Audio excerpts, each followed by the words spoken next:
Hey everybody, Dr. Kumar here. I want to tell you a story from my residency. It's one of my favorites. I was a fourth year resident and I had just finished up a spine case. And as the patient was leaving the room, the chief resident blows into the room and says, "Hey Ravi, I got a patient, he's dying, he's got a blown pupil, I need to come in here."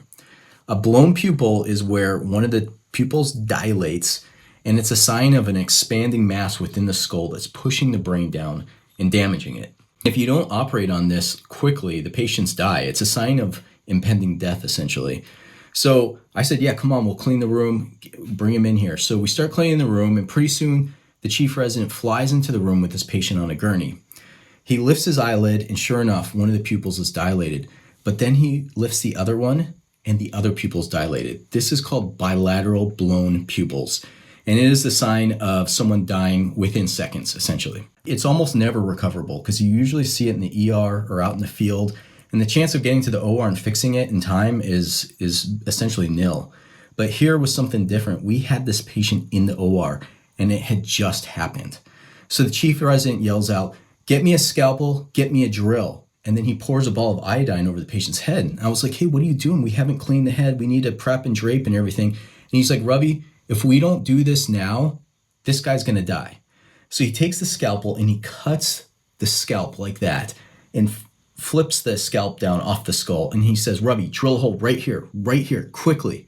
So I take the drill and I drill through the skull as fast as I can.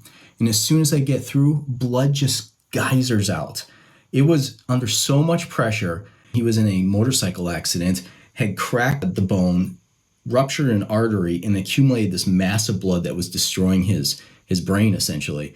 And as soon as I drilled out, all that pressure was released. Well, we then took our time a little bit. We cleaned everything, did the surgery properly.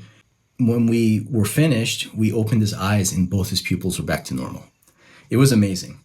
And then we pulled the drapes down off the patient and we realized that his whole body was tattooed in swastikas and mottos of hate. This guy was a white supremacist. And I'm half Indian. I'm a brown guy, as you can see. And the chief resident, he was also half Indian, so he was a brown guy too.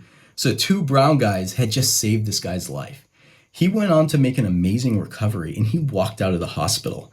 And I always wondered, did we ever change his mind on any of these beliefs he had? The fact that two brown guys had saved his life? I don't know. I never saw him again, so I couldn't ask him.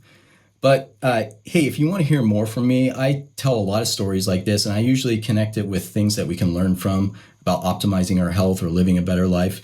My podcast where I do all this is called the Dr. Kumar Discovery. You can search it up on any major podcast platform. Cheers.